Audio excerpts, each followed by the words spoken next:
I would go to a family friend's house with my parents and I wasn't invited to sit at the adult table, I would go up to my mum and be like, we're going to talk about this later. Like, No, I know. Like a little loved shit. the adult table. I'd sit there and I'd be like, and how's your husband going? Like, is he still manically golfing? I'm not happy about that. I loved it.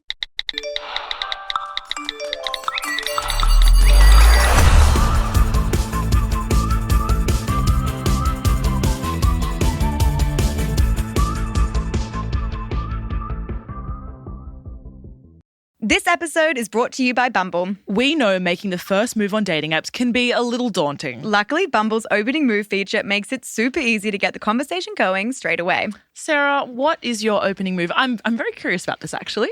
I always ask, what is your most unpopular opinion? Mine is name 3 dishes you can cook. Just to test that they can cook. You've got to test them out. I love it. On Bumble, you can either write your own opening move or choose from one of the many suggestions. Then sit back and wait for your matches to come to you. This is your sign to download the app and date on your terms. Find Bumble in the Apple Store or on Google Play. Hi, I'm Hannah. And I'm Sarah. And this is Small Talk. It's not quite a news headline, but it is what the girls are talking about. Sarah, what are the girls talking about? Okay, this actually came from a few different conversations. I had dinner with my little brother this week. And Charlie. Yeah, let's probably get the family tree out I think now. we need to. This is a learning curve for everyone, Sarah. I have a little brother, Charlie. He's 2 years younger than me. Mm-hmm. And we were just reminiscing a little bit. And then we started talking about birth order theory, like the fact he's such a youngest child. And I know that was a huge thing online. And now it's just like spiraled into this conversation with other friends.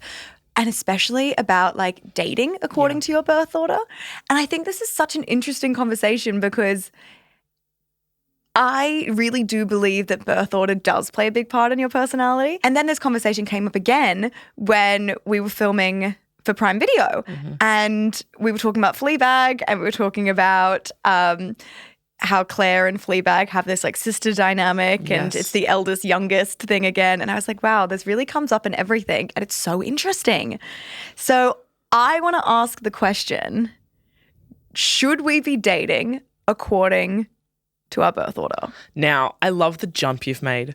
I love going from even unpacking the concept of birth order theory, which we will be doing, and getting into the gritty of our families and how it works. But then I love that you bring this up because I have such strong opinions about dating according to birth order theory. And I personally have a pattern of behavior that I'd like to break the cycle of. Really? Yes, but I think we have to do birth order theory itself first. Yeah, I think we do have to start with that because I'm convinced on birth order theory. I'm not sure I'm convinced on dating according to birth order Birth order theory is actually a religion I adhere to. Okay, birth order theory for me is like, that's my horoscope. Yeah, but I think it actually is real. No, I know it's actually real, but it's also not because there's so many, in the same way with horoscope, it's like me being like, I'm such an Aquarius. And it's like, I am. And I do believe in the core of that. But then it's like, you also can't just put someone down to be like, whoops, I'm just such an Aquarius. And I think that's the same with birth order theory. You can't just be like, sorry, I'm a youngest. Well, it is putting someone into a box based on like a widespread category. And I think, broad. Again, same with all of these trends, you need to have caveats, you need to have nuance and grey area as to why someone is the way they are and not just pigeonhole them based on that. Yeah. My family dynamic is, if you didn't know because I say it every day of my life, I'm the eldest daughter. And I have a brother who's 5.5 years younger than me and a sister who is 7 years younger than me. Big age gaps. They're big age gaps. People always ask if we have the same parents. Yes, we do. But yes, I was cognizant of both of them. Like I was aware, not present, but aware for both of their births. Like I can recall the weeks they were born. I can recall in detail what it was like growing up with small babies in the house. The joke is always like, with my sister and brother, like I am the parent they ask first sometimes. So there's a lot of dynamics at play with that. Yeah, I think it's really interesting. And even when I was like then looking at it on TikTok, because it became quite a big deal on TikTok, it has like over 700 million views on birth order dating theory. Yeah. And then Bumble actually got on board with it and started making it like part of their app. So in the same way you'd put your horoscope down. Well, every time I match with someone when I'm dating, I ask them like within probably the first 2 days where they are in their sibling order. If they have siblings, what the genders of their siblings are. So in the same way that, you know how some people love to guess their horoscope? Yeah. I love to guess people's order. I love it. I love being like, are you a youngest? I love it in the same way I love also guessing what color house people were in primary school. I think it gives me a similar, I know what I'm working with a little bit more there. Yeah. I'll be like, were you an eldest and the blue house in primary school? That's all I need to know. The blue house in primary school is hilarious. That's right? Yeah, that's really and good. it weirdly, again, we're not going off a lot of science here, but There's a it feel. still feels like it tells me a lot. Well, so you're the middle child, but the eldest daughter. Yeah, I'm the only daughter. Yes. I think the way I'll map this out is that we'll first go through what are the traits of all the children, including only children. You're in there as well. And then get into the dating aspect. I'd like to start with what they're working with as they listen to us talk about this, you know? Exactly. Yeah. And I also want to give some background on where this actually started from. It's actually from this Austrian psychologist called Alfred Adler. He was like inspired by Freud. This is like over a century ago. And he wrote the birth order theory. And he pretty much, part of his theory was the idea that, yes, people can all be from the same home and have relatively the same upbringing, but it depends where you are, and he calls it your family constellation. Oh, actually, it's actually quite beautiful. Quite beautiful. It's actually quite beautiful, yeah. And like how that impacts your psyche.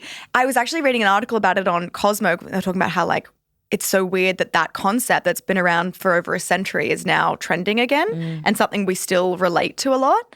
And I think it really became big online again when therapy speak got big again as well. I love that we just love to put things into like boxes to explain themselves to a mass. Like something we know about people is that they are incapable. We are all really destabilized by the idea of sitting with uncertainty. Yeah. So when we're dating, especially, it's like the most vulnerable thing that we do. I know it's incredibly vulnerable for me right now. It freaks me out.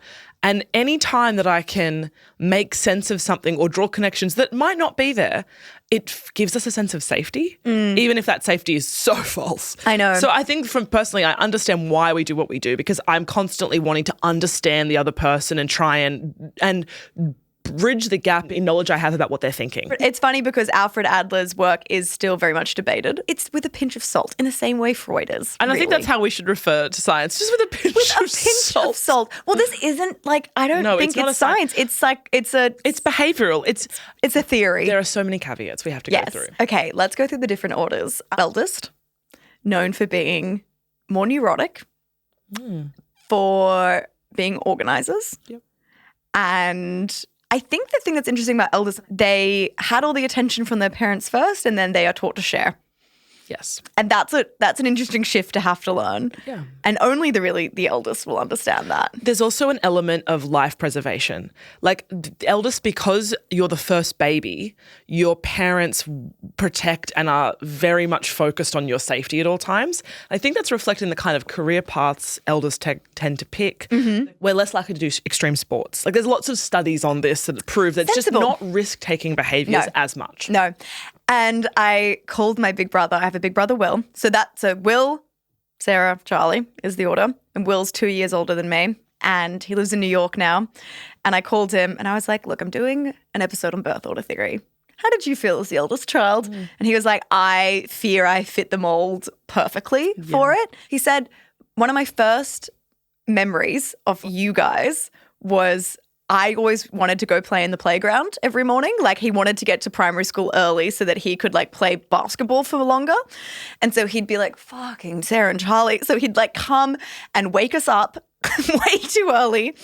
Before mom and dad had even like woken up, he had us up, he had us in our uniform, he's got us out in the kitchen, our bowls are ready. Yeah. Like he was like, I want to play basketball. Like it wasn't even from like a caregiving element, but he was just like, I will organize you. And we were like, okay. And we also used to call him the little policeman. He had a very big sense of like justice with us. He was like, that's not fair that they're doing that. No, that's exactly the same as me. The fairness element every day of my life. Yes. It's not fair that I have to give this up because I'm cognizant and mature and therefore they're having a tantrum, so I have to give up what I want for mum's benefit so that everything calms down. Yeah. Fucking injustice. And I wonder if you find this as an eldest, because another thing, Will is, because of that, because you take on a lot of responsibility and really put it on yourself as well. You're like, I'll just do it, is you become quite hyper independent. As much as you're taking care of people, you're hyper independent. And it also let Will, because we were talking about in relation to our families, is that he was able to detach emotionally a lot easier than Charlie and I can. This actually makes a lot of sense. When people ask me about my sister, who's 7 years younger than me, I was even thinking when you were just speaking then, I was never at school with my sister. I was at school with my brother for like 2 years total because I'm so much older. But when people ask me about her, the thing I always say is the only difference between us is the order we were born. So every single behavior and quality she has a lot of the time, I can see that that's because of the way we were parented. Like I was the parentified eldest that was hyper independent. Yeah. I get what you mean. I think sometimes for eldest children, and we'll go to dating later, but I often have this assumption that someone's not going to be able to see me. Like I have this, and I have this weird, it's a chip on my shoulder, absolutely, that when I go on a date or when I'm in love with someone that and like we'll get to this, but all of my past relationships have been with younger sons and they haven't ever been able to reach the level of seeing me that I've needed. But in saying that, I think that's a lot to do with their family dynamics more than their order. But we'll get back to that. I think that as the parentified eldest, something my mum said to me once a couple of years ago, which really just struck me, was I said, was it weird having three because then you're outnumbered as parents? And she said, we were never outnumbered because you always had one. And it actually crushed me. I feel really emotional hearing that. Wow. It was like really strange because I never realized the extent to which they saw me as in that role. Yeah. And when she said you always had one, if she took all of us out, she was like, I had one and you had one. Like if, they always gravitated towards me and leaned on me as my siblings did and my parents. And even like reflecting on it, I feel really emotional about it because it makes me so happy that I was trusted in that way, but it makes me so sad that I was trusted in that way. Because I think that was the other point I wanted to talk about, which is the eldest daughter and parentification as well, because I think that plays a huge part in the dynamic of this.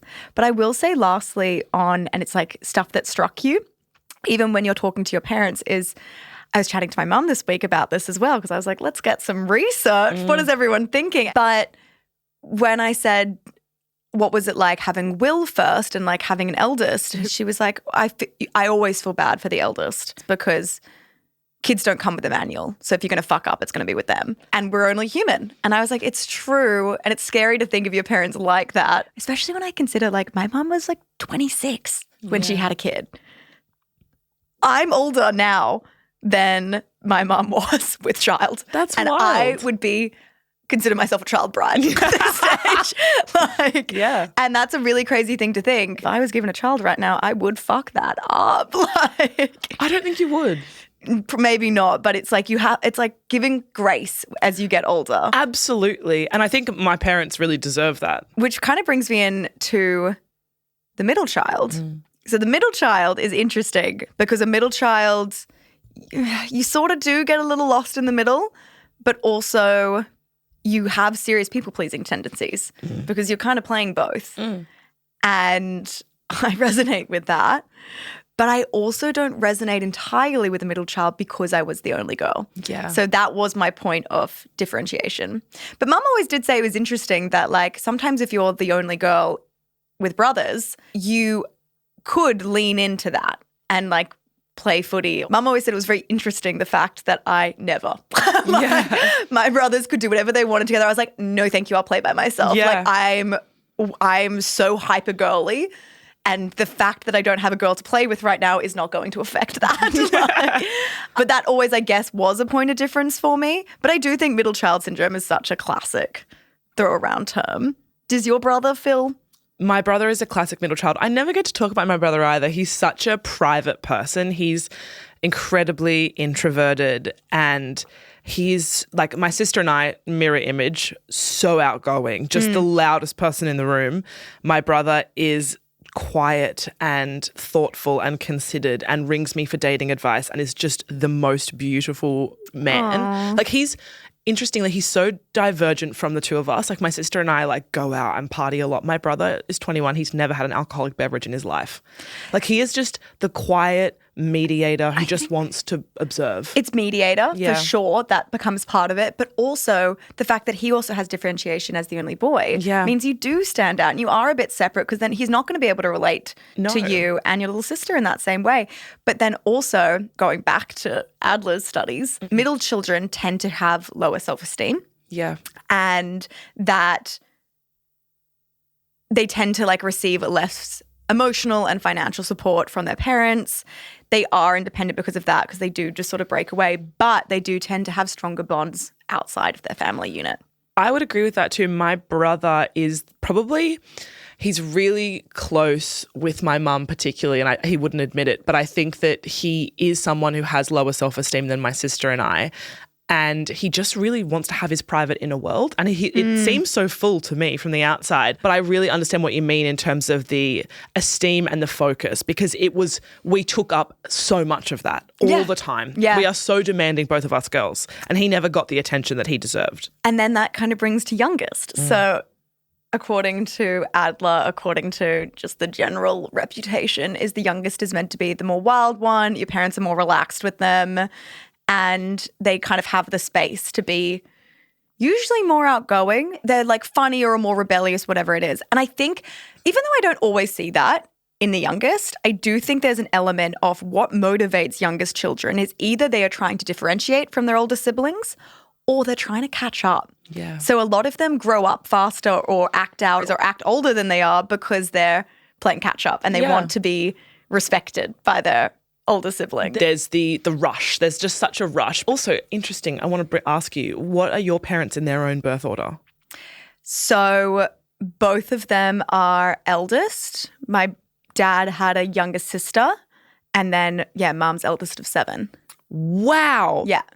Park that about your mum. Lizzie, that's so interesting. My mum is the youngest of 3 and my dad is 4th of 5. And I really think that tells me a lot about the way they parented me and the way I see my younger sibling versus my parents who are of the youngest in their family, because they're much more similar. Yeah. And I only wanted to bring that up because when I think of my sister being the youngest, she is doing both. She's trying to be me in many ways and she's trying to be as far away from me as possible. And it crushes me to know that she's having that fight at any time too. Yeah. And it's so funny. So I called Charlie the sweetest little soul, my little brother. And I asked him about it and he was like, yeah. And especially him and my big brother are really close. Like Charlie will come to me for like relationship advice, or if it's to do with family dynamics, whatever it is, I'll be his sounding board for that. But he idolizes my big brother. They're like my favorite little love story because they're like, that's really nice to watch. And it's especially as they get older, because they've got 5 years between them, and a lot of people would expect my big brother and little brother to be quite competitive with each other because Charlie is tall, amazing at sport, blonde, olive-skinned. Will is a stocky front rower and like a head shorter than him. Yeah. And they both played rugby and they're both amazing. They're really good rugby players, but Charlie was like really a standout. And I said to Will and Charlie when I spoke to them about it, I was like, did Will ever feel like competitive with you? Because that's a big comparison. And Will said, no, Charlie's 5 years younger than me. I was leaving high school as he was starting it. Yeah. There was never that competition and I made him better. Whatever it was, I like that I was able to give Charlie that space. Yeah. And Charlie, the same thing, was just like, I just wanted to hang out with. And it was like, that's really sweet. And I think as well though, but like how different their relationship could have been if maybe they were a year apart. This episode is brought to you by Bumble. Sarah, have you ever been on a date and thought we have absolutely nothing in common? Definitely. It's like, sorry, babe, I'm not going cold plunging with you. Imagine you cold plunging. Thankfully, Bumble's latest interest badge feature can help you avoid these kinds of awkward situations. Whether you're a party girl or big on self-care, Bumble lets you add up to 5 interest badges to your profile to help you match with people who like what you like. Helping you date on your terms. I love this. Take this as your sign to download Bumble on the Apple Store or Google Play today. I think about this all the time. The fact that my siblings are so much younger than me means that also the gap from my perspective, the hardest thing was that we had like a massive family breakdown when I was at the end of high school, but they were both in like, my sister was like 11. So I got to leave and they had to stay. And I look back on that and think that the birth order and the way they responded to like a significant family event. Like my sister came to me once and she was like, the only time I've ever really struggled was like, I felt like you abandoned me. And it was like, I had to deal with the fact that it was never competitive. It was never jealous. It was like a parent had left as opposed to a sibling. It's an abandonment thing. Yeah. Because you do get so close with your siblings. It's another funny thing when I was chatting to them about it is I said, did you think Charlie was like classic youngest? And Will goes, yeah, but also Charlie was special needs. So in context on that, and I forget it, but when my little brother was a toddler or really up until 12 years old, he's on the spectrum and he could not look people in the eye. He would not speak to anyone outside of the family unit. He got completely overwhelmed by stuff. They wanted to send him to a special ed school and my mum pretty much stopped work to work with him intensely one-on-one and to get him. And it's crazy, if you meet Charlie now, you wouldn't believe me if I said that. But Will was like, that was really intense in those younger years. And Mum and Charlie had to become really codependent because of the work that she did with him. But of course, that takes a lot of attention away and wouldn't have it any other way. But that is that's another factor that you can't ever anticipate, that if you have someone in your family or a child that does need extra attention, or if someone gets sick or if something else happens, that completely then changes the order again. And Will goes, Charlie was a lot. Like he used to chase me around the house with a knife. And I was like, Will, you're never going to believe it. On TikTok, there is a video that has 1 million likes of someone saying, I used to chase my sibling around with the knife. We do not have any original experiences. And Will goes, what? I go, yeah, no, I think that was like weirdly, a lot of people experienced that. Yeah. And then I said, even you had. Yeah, my sister was the knife and I was the being chased. Yeah, I was like, no, people are like identifying with what they are. Why does the youngest child always have the knife? Exactly, but Will goes, yeah, okay, so even if it is an original experience, can everyone relate to the fact that they're being chased around the house with a knife because his sock is wet? Like that's what Charlie was like, uh-oh, sensory overload. Will was like, there was one time we got pad thai and there was too many bean sprouts on top and Charlie goes, Will's going to have to die. And you just wouldn't believe this. Like, it sounds like if you met Charlie now, you'd be like, that guy would never, like, who are we talking about right now? And I think that is a big, like, again, there's so many different aspects to this. And then I also just want to give a quick shout out to only children. I would find that really tough. Oh my God, but they're such different individuals. I can spot an only child from a mile away. Same. Yeah. Same. Generally, in my experience of talking to and getting to know only children, and Adler says something similar, is they really have to be very independent because they've had to entertain themselves. Yes. My best friend, Lily, who I talk about a lot on the podcast, she is a youngest child but has a lot of only child tendencies because her siblings are 15 years older than her. Interesting. And I have found that some of my closest friends and the best people I've dated and like best experiences I've had have been people where it actually doesn't matter the birth order. It's that they have a sort of only child tendency. Mm-hmm. So I just love piecing that in. That's really interesting because the other big thing of being an only child that I think would be a lot is you get it's like kind of similar to eldest, but forever. You get the sole focus of your parents, and that can be good, but that can also be like a huge weight to bear because the success of you, the whatever, like that's a lot on your shoulders. Yeah. I think it's probably from my perspective just that I see those people and I can understand their experience and that's why I get along with them. Yeah. I want to talk about next because I think this should work in tandem with the birth order theory because, again, it makes a huge impact, which is the eldest daughter syndrome, thought daughter, only daughter. I think a lot of people can relate to this. But it is interesting though, like if you're listening to this and you're just a daughter and you're like, my older sister's useless, this doesn't apply. this could also still apply to you. It's more just this innate, as a girl, you tend to carry the emotional burden of families.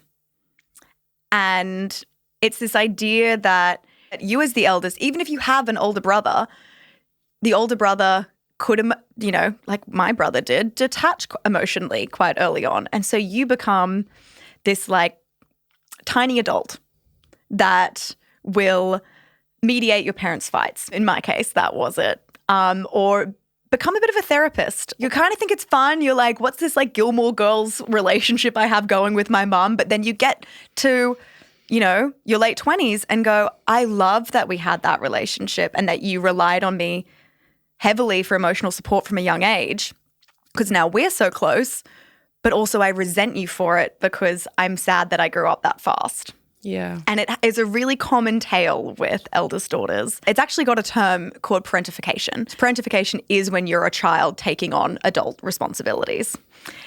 And it's a really tough one to unpack when you're older.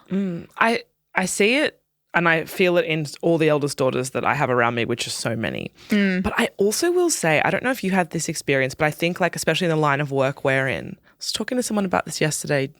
They asked me about my parents and what it was like why am I the way I am? And the thing I said actually is that I put a lot on my parents about parentification and eldest daughter stuff. But the other thing I will say is having that time with them and being the first meant that, and I think this is just who my parents are, any question I ever asked was taken so seriously.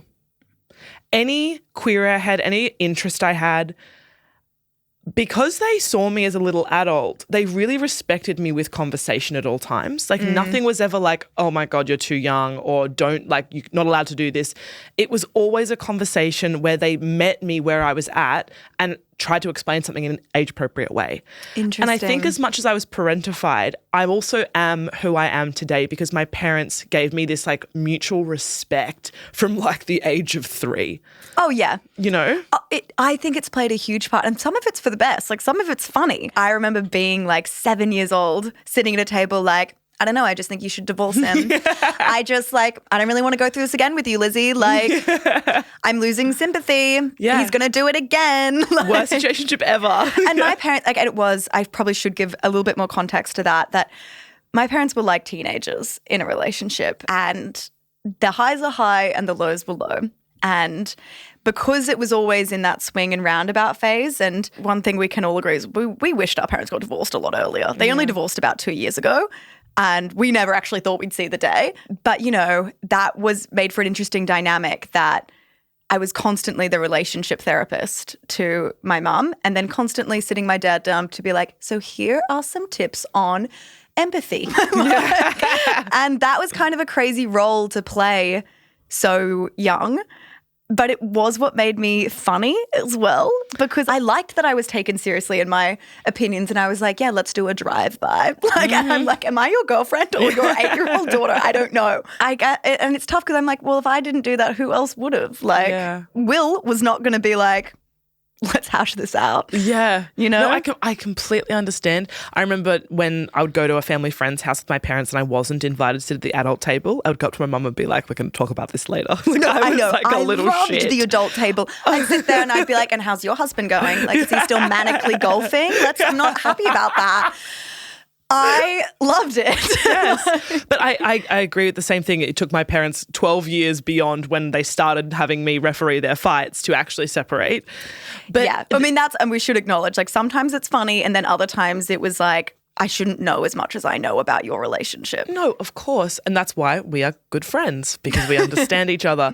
But the other thing I think from that is, do you have a fear that if you had a child at a point in your life where you were able to regulate your emotions and be a present parent that you dreamed of being, that your child would not be interesting or funny because you wouldn't subject them to that? It's tough because on one hand I say, and I think this is the trap everyone who has a child goes, I'm going to do it differently than my parents.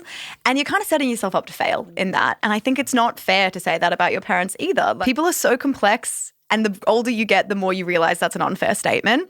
But then I also have a very sick and twisted theory that if you don't have enough trauma in your life, you're not funny. And also, when you don't have enough trauma in your life, people tend to create it then themselves. It's just new and different streams of trauma. And I am not fake laughing in my own home for like 18 years. So I'm going to need them to be entertaining. But I don't know. I'm scared of it, to be honest. I'm terrified of parenting. Yeah, same. As much as I can never not see myself as a mum. It's exactly the same as me. And I think that comes down to the fact that there's two ways you can go about it. And what I mean by that is, should I never get married or should I like try and perfect it, which is really scary options. I think it's gotten more complicated for me as I've gotten older as well, because early 20s, and I will say I got quite judgmental. I would never make the same mistakes. And then life dealt me similar cards in lots of ways. I dated people that I was like, I clearly didn't learn anything from my parents. And I'm actually glad I had that experience, because it was a lot easier for me as a kid to be like judgy until I'm in it myself and go, fuck it, even I fell for that trap, and I have had the experiences I've had. And if we were taking ourselves back to 25 years ago, we could have been married in those traps and had babies already. That's what I mean. Yep. Anyway, considering all of that, so we have the role of the eldest, the middle, the youngest, with the caveat of if you're an only daughter, eldest daughter, or you're just the daughter taking on the emotional burden. We hear you and we see you. Do you think we should be applying this to who we date? Okay. Obviously, no. I think that's a problematic approach to dating, because there are always nuances and exceptions, because I actually think it is more about the familial experience and relationships you have and how they impact the birth order. Like it would, like the gaps, the gender order, there's so many things that make up who you are. I mean, I just described exactly the dynamic, but who your parents are, the way you're raised, the environment really does define whether birth order theory can control that personality. I agree. I think it's interesting, but I think the point of it is actually figuring out what their family dynamic is to realize, okay, what needs are they going to need met in a relationship? And does that fit with the needs that I need met? Yes. It's just figuring out, getting to know someone, as you should be doing in any dating experience, and figuring out if you're compatible in the sense that do you fill the voids that you need in each other? What I have found today, and I said this earlier, like my serious relationships have been with youngest sons. Okay, yeah, interesting, because that is a thing here, though, that like we say we don't believe in dating order theory, but then people look at who they've dated and realize there's clearly a pattern there.